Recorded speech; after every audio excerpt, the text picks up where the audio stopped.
Hello and welcome to Pluralsight. Tim Warner here, welcoming you to the module entitled Internet Connection Types. Let's take a quick look at our Pluralsight learning path for the CompTIA A+ 220901 certification exam. If you've been following me through this learning path, you're probably a little tired of seeing this. I wouldn't blame you if you decided to skip it, to be honest. First course is very brief and serves as a global introduction. Then we have courses that map to each of the content domains in the 220901 blueprint. There's hardware, networking, which is where we're at right now, mobile devices, and troubleshooting. In this networking course, the table of contents began with network cables and connectors, went into TCP-IP and ports and protocols, then Wi-Fi networking, then small office, home office networking. Now we're doing internet connection types, then we'll finish with network architecture devices and networking tools.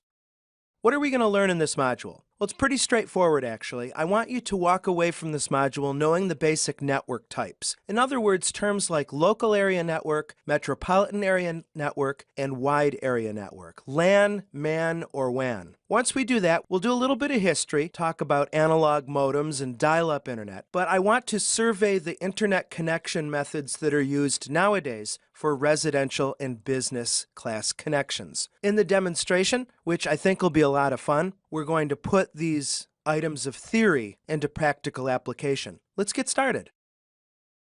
Meanwhile, in the real world, as a working PC repair tech, you may be asked, hey, I do a lot of traveling, and I actually live out of the country right now. How do I get online? And of course, that's a loaded question. You'll probably be asking, are you talking about with your smartphone with cellular service? Are you concerned about the GSM versus CDMA thing? Or do you have a laptop and you're interested in just a general all-purpose internet connection? Another question is it legal for me to tether my phone? I've heard that I can use my smartphone as a Wi-Fi hotspot. Is that legal? Or if my carrier finds out, will they terminate my contract? We'll address these questions at the end of the module. Our CompTIA A+ 220901 objective here is 2.7, which states that we need to compare and contrast internet connection types, network types, and their features. Network types.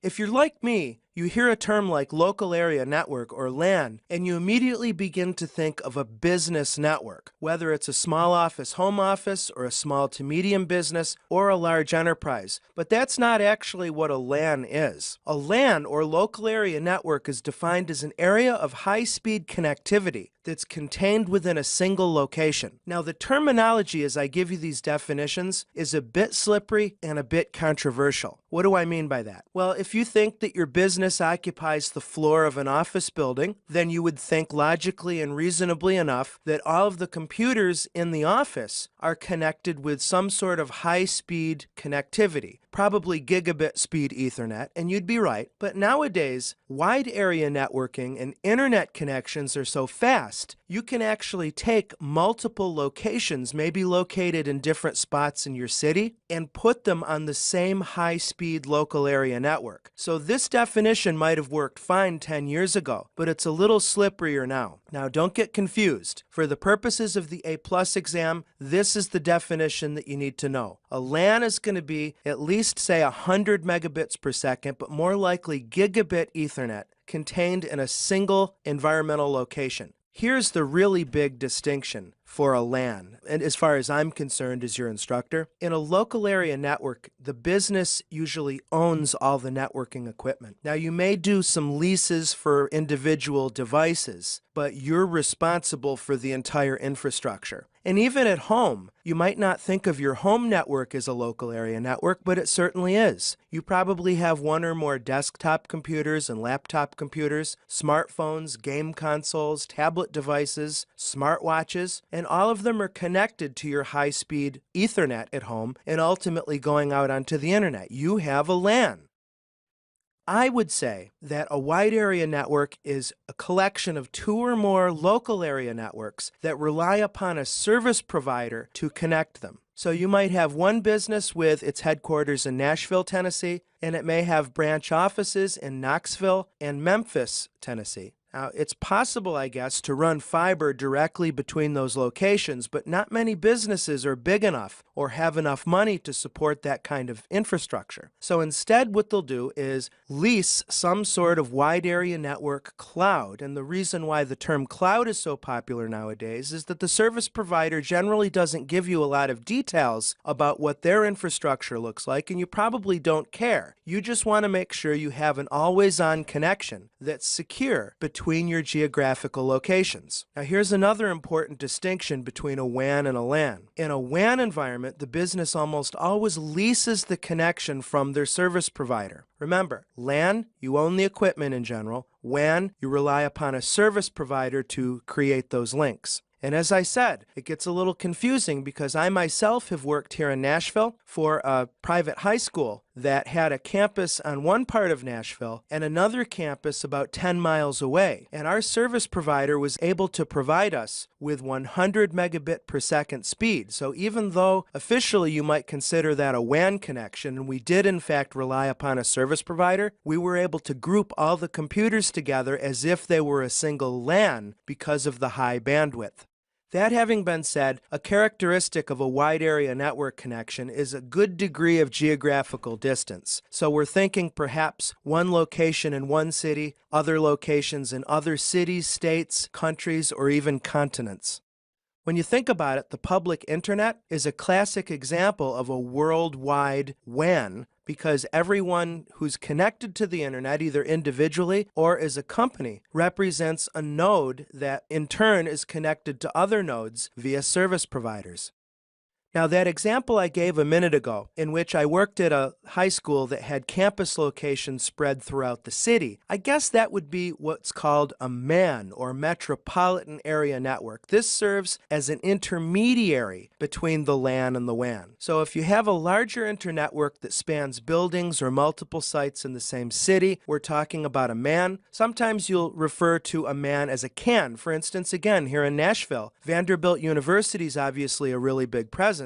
Their campus spreads all over the place. They've got a main campus on the West End area of Nashville, but they certainly have satellite locations all over Middle Tennessee. They're under the same administration, and so you could call them, say, a campus area network as well. In summary, because a service provider is almost always involved with MAN connections, a MAN, I would say, is a subset of a WAN. Get ready for more acronyms. If you thought you had enough with LAN, MAN, and WAN, get ready because there's some more coming. What about the wireless local area network, or WLAN?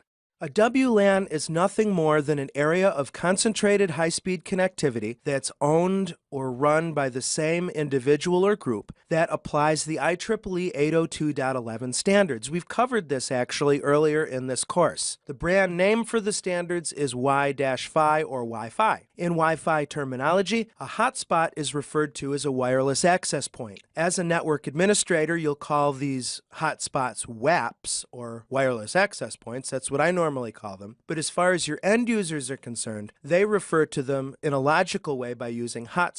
When you're traveling, or if you're meeting someone for coffee in a coffee shop, you want to look for a sign or an indication that you can use that organization's Wi-Fi access point or hotspot to get online. An antenna, of course, is the key to WLAN design. If you're actually tasked with designing a WLAN, there's a lot of things that you want to consider, not the least of which is deciding what 802.11 standards you want to support, as well as your concentration of access points and how their antennas are set up. You can dial back or dial out the signal strength. For instance, you might own a coffee shop and you want to provide free public Wi-Fi hotspot access to your customers, but you don't want the signal strength so high that it bleeds out into the parking lot where non-customers can take advantage of it. Other issues with WLANs from a management perspective are dealing with interference. If you're using the 2.4 gigahertz frequency band, then interference can come from all sorts of different sources like microwave ovens and cell phones. Range, as I said, is another issue. And for home WLANs, you might have the issue of double NAT. Now, if you've been following this course sequentially, you know what network address translation is. This is where your wireless access point and or your internet router can translate between private non-routable IP addresses and say the one public IP that your router has received as a lease from your internet service provider. But look at the picture down at the bottom. The wireless access point has its own DHCP server, so it's feeding connected clients IP addresses that are in the range 192.168.1.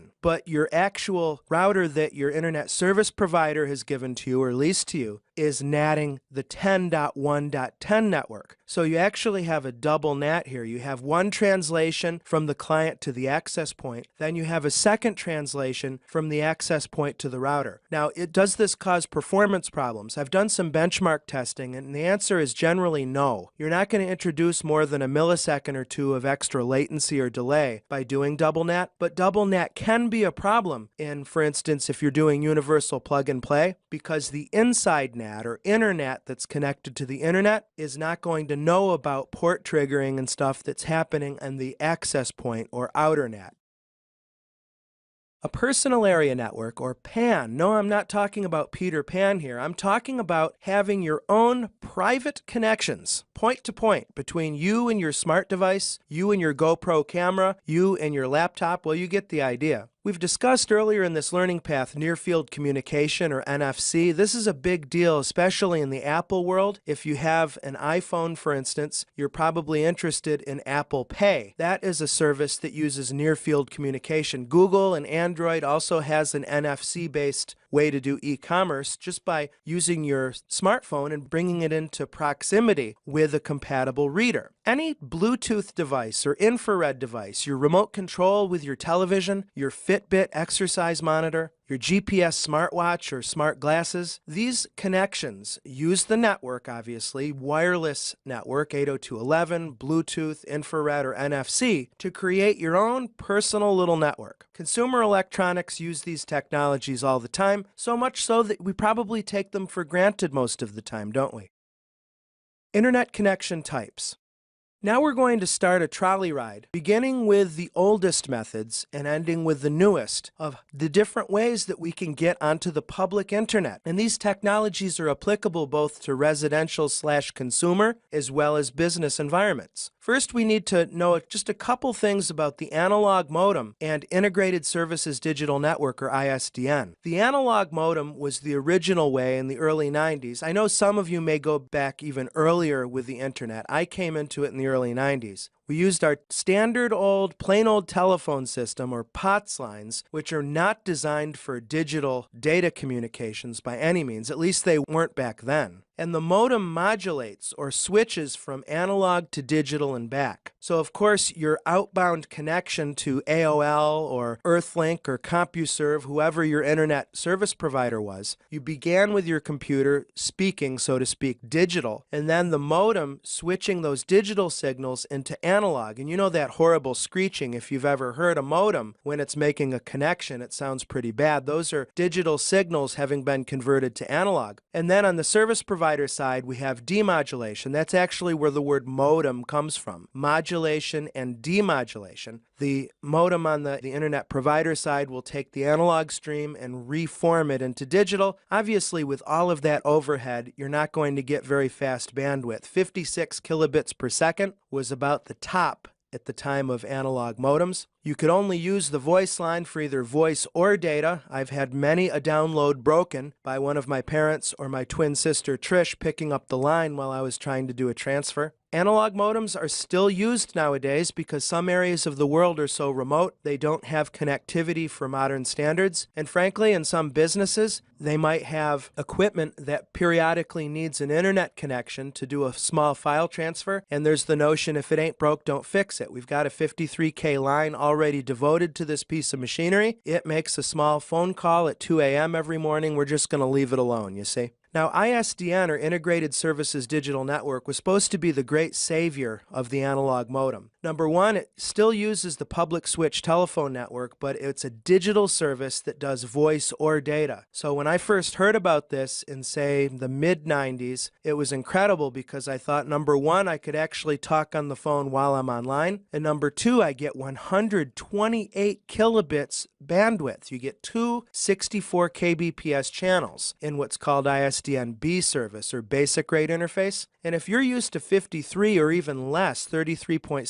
kilobits per second, 128 is pretty amazing. The ISDN basic service had the two B or bearer channels and one delta channel, D, that ran at 16 kbps that just served as a control channel. Issues with ISDN: it requires a separate modem and ISDN compatible telephones, so you had to pay or provision quite a bit extra equipment compared to just analog modems. It just never took off to any great degree of depth. It's still used nowadays. I have friends who are in the music industry and the radio industry, and sometimes a radio jock will have an ISDN line put in at home as a way to ensure that they can still broadcast their voice. If they're home and they can't get to the station, they can actually broadcast from home by going into the station through a dedicated ISDN line. ISDN is also used with business telephony. If you want more information on that, check out the learning path here at Pluralsight for Network Plus.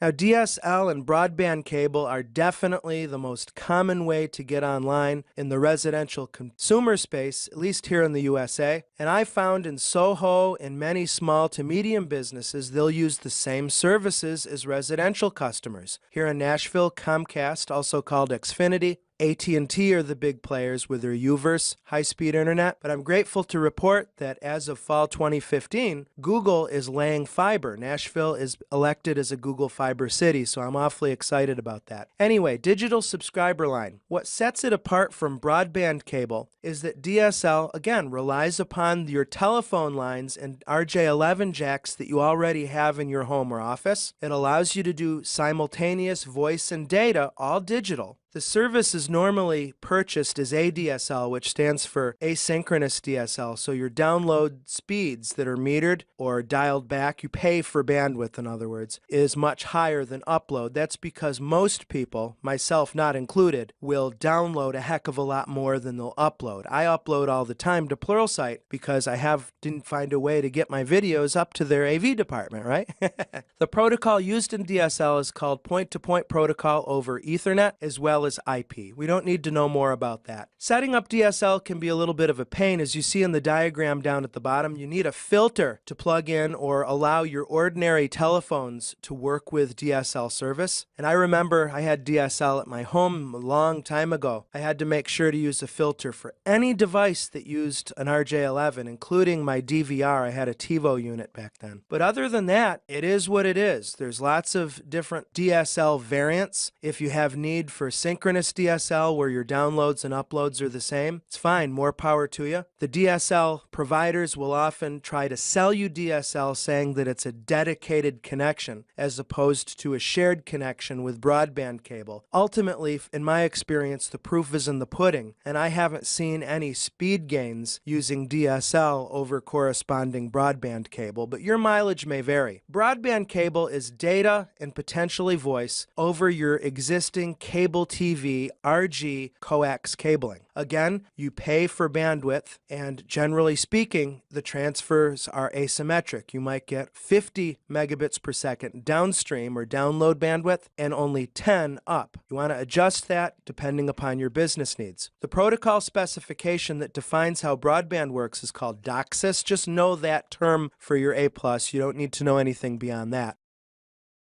Fiber internet is obviously going to be the most expensive because of the infrastructure that's required. In other words, your service provider is going to have to install cable in your neighborhood or in the physical plant where your business is. to give you that all-fiber connection. Normally for high-speed internet, you may be coaxing out for quite a while until you reach your service provider's local office, and then it might go to fiber. Yes, if you have fiber all the way through your WAN and internet connections, that's going to give you a lot of benefits, actually. It's going to give you some more data security because it's much more difficult to snoop fiber lines, and it's going to give you greater distances, so fiber can give connectivity, theoretically, to people who they maybe live out in the country and they may be too remote for other, say, broadband services. But as you see it right, this is going to require separate installation. Verizon has a Fios fiber service that's popular up where I'm from. I come from upstate New York originally, and I have a lot of relatives and friends who pay for the Verizon Fios, and they claim they just enjoy it, so cool.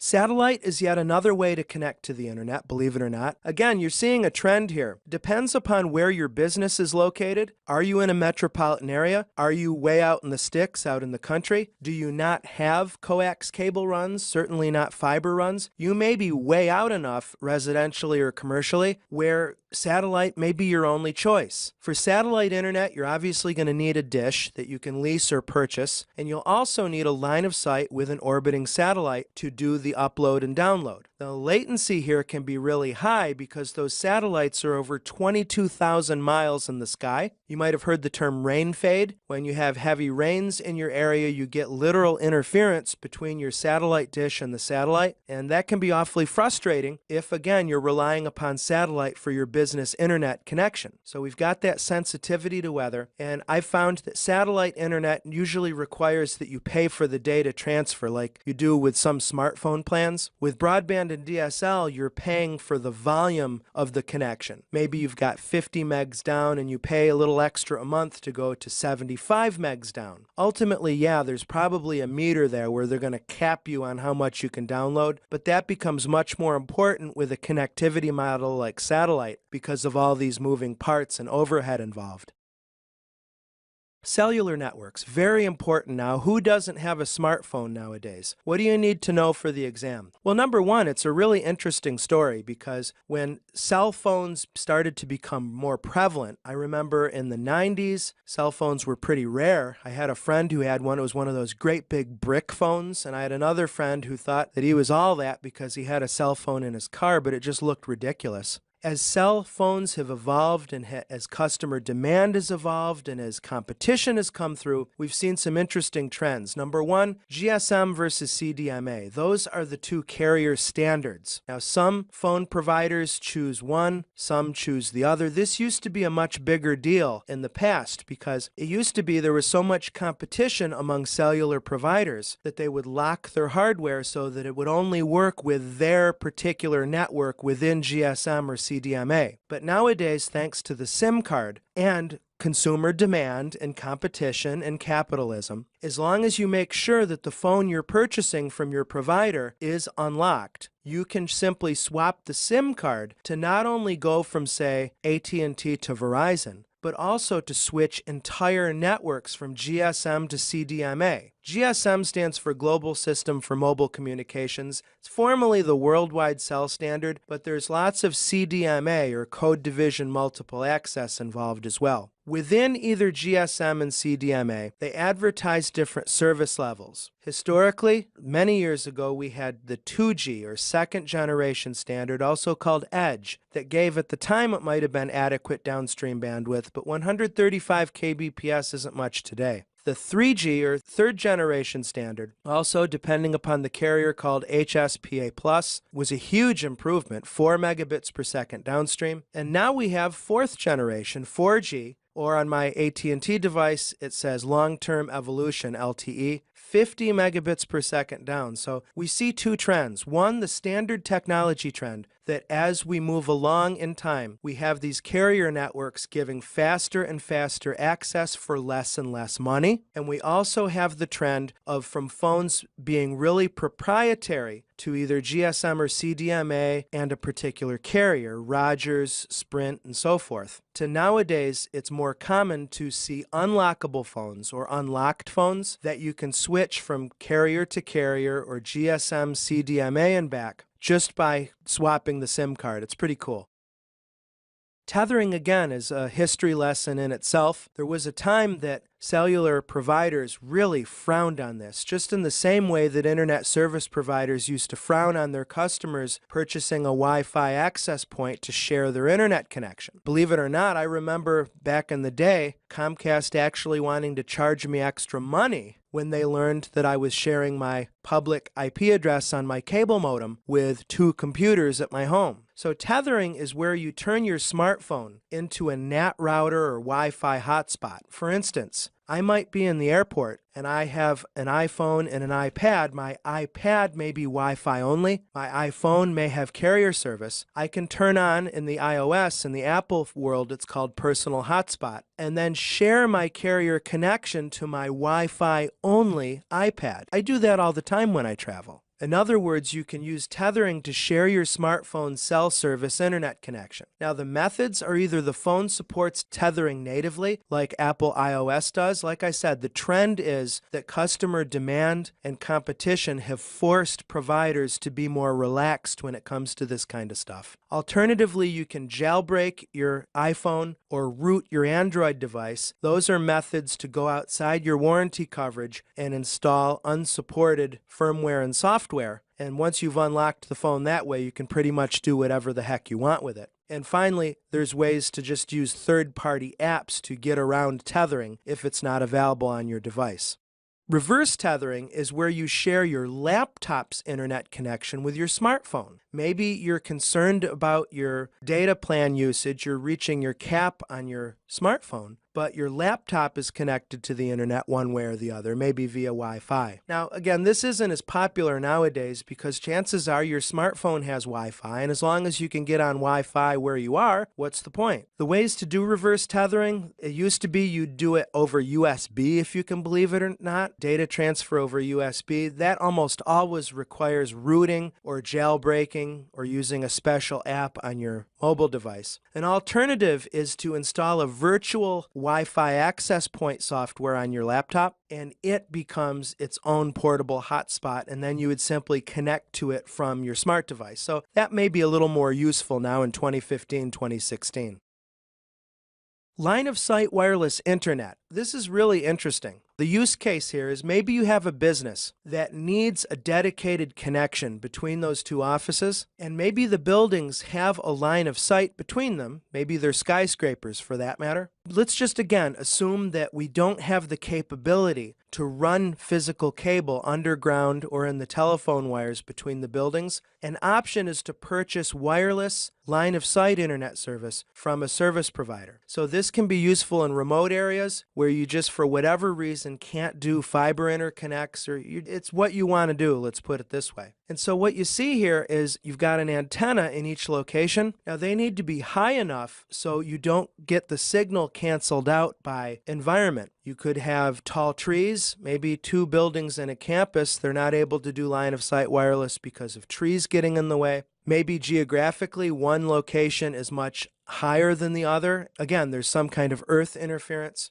This environmental interference is called the Fresnel zone. You see a picture down below that even though there is a line of sight between the 2 locations that are using line of sight wireless, the fact that there is matter either below and or above where the line of sight is, that Fresnel zone can actually cause problems with wave propagation. So you want to make sure that your line of sight wireless provider has technology to compensate for that. As far as the distance, you can actually do line of sight wireless over several mile distances, which is pretty amazing to me. I don't know about you. And the speeds aren't too bad really, 5 megabits per second to 150 megs, all with line of sight antennas. What a novel way to do point-to-point connections and potentially involve the internet as well.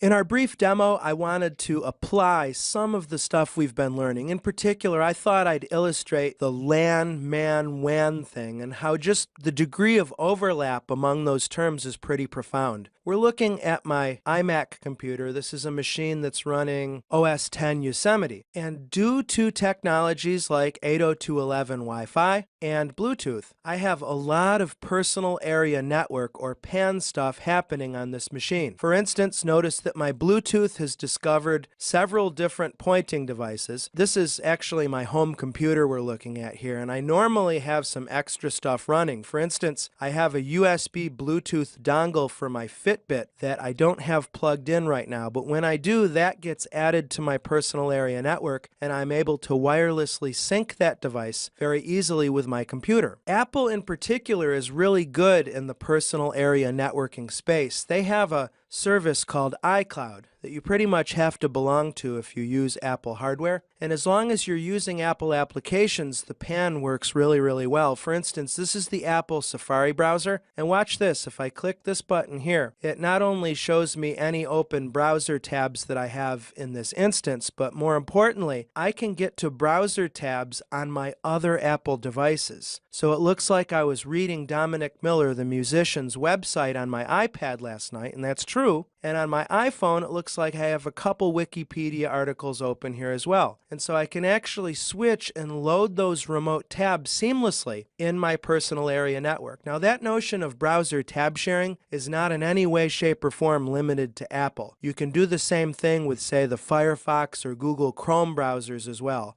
Another thing I want to show you that blurs the line between LAN, MAN, and WAN are public cloud services like Microsoft Azure. We're looking at my Microsoft Azure control panel now, and you see I have two computers in my subscription that I've created. They're called virtual machines. I'm actually going to select one, and let's go to Start and start it up. So what's happening behind the scenes is that I have this Windows Server 2012 R2 virtual machine that I can start up and connect to from anywhere in the world. And if I want to, even link it into my local area network here in my little office. Now, I'm using my internet service provider to make that connection to the internet, and then we're using the HTTPS protocol as well as additional digital certificates to make a secure connection between my local LAN and this public cloud service. Takes a little while to start up. So while that's cooking, let me show you my Comcast Business Gateway. This is my internet connection in my office that serves as really a bridge between my business local area network and the global wide area network of the internet. I would say that if your internet service provider does not allow you to log into your gateway, in my case it's broadband internet, it's a cable modem router, then I would consider getting another ISP. So I'm able to come in here and modify quite a bit of how my connection to the internet works. Remember, we talked about port forwarding. Notice I can do forwarding, triggering, port blocking, website blocking. I can host a machine on a demilitarized zone. I can nominate one of my private hosts to be directly accessible from the internet. I can adjust the firewall options. Admittedly, there's not a lot of choices here, but it's certainly better than nothing. And finally, it looks like my Comcast Business Gateway actually has a built-in virtual private network concentrator. Very cool.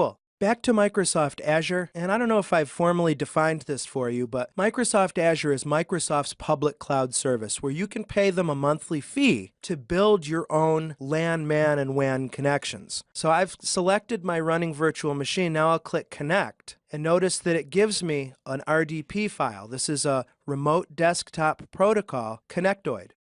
And you'll notice that to connect to this virtual machine, we have a DNS hostname, and then we use an ephemeral port. Because when you think about it, there are so many virtual machines running. I mean, think of how many customers Microsoft has, and then think of how many VMs each runs. Let me make this a small window and see if we can get in. I forgot what the credentials are, to be honest with you. Let me try this. Nope, it didn't like those credentials. Darn, I hate when a demo blows up. But ultimately, what I would see is a desktop of a Windows Server 2012 R2 virtual machine. It's as simple as that. And when you're finished with the virtual machine, you just simply come over to shut down and turn it off, because you do pay for each minute that the machine is online. So there you have it. I hope that this demonstration serves to just show a little application among the LAN, MAN, and WAN, and I also threw in a little bit of broadband internet gateway management.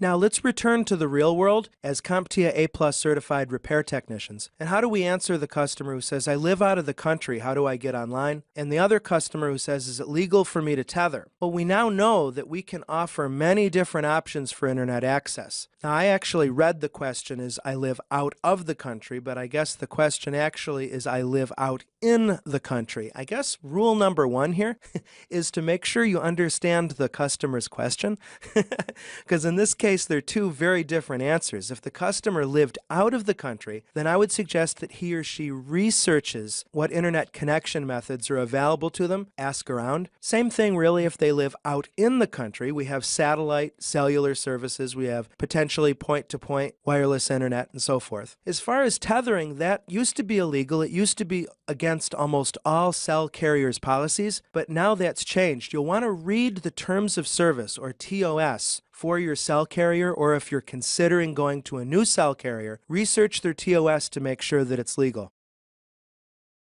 For your homework, I'd like you to configure tethering. In other words, see if you can use your smartphone as a Wi-Fi hotspot to get online from another device in your LAN. And I'll also throw in, how can you secure that connection to prevent unauthorized connections? Also, research how many different internet connection methods are available to you where you live. If you live in a metropolitan area, you might have a very long list. But it's good information to know, especially if you're in a town where you work.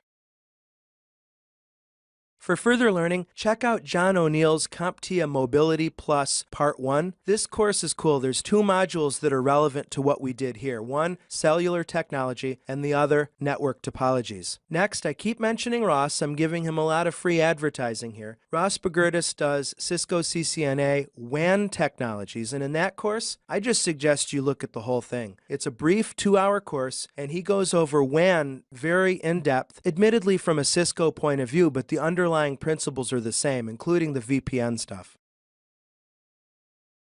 In summary, we've seen trends here from slower speeds to higher speeds. We've seen flexibility in internet providers from being really rigid and proprietary to being more open and flexible. As far as the local area network, metropolitan area network, wide area network, WLAN, there's no real clear universal standard. It depends upon who's defining the terms. Take what I gave you, though, and bring it into your exam room. Go forth and conquer and pass your 901 test, though. In the next module, we're going to go into network architecture devices. So there, we'll differentiate among, for instance, the hub, the switch, the router, the firewall. It should serve as a really illustrative experience because we've used those terms a lot in passing. It'll be nice to formally study them. With that, I'll leave you to it. Thanks for your participation. Take care.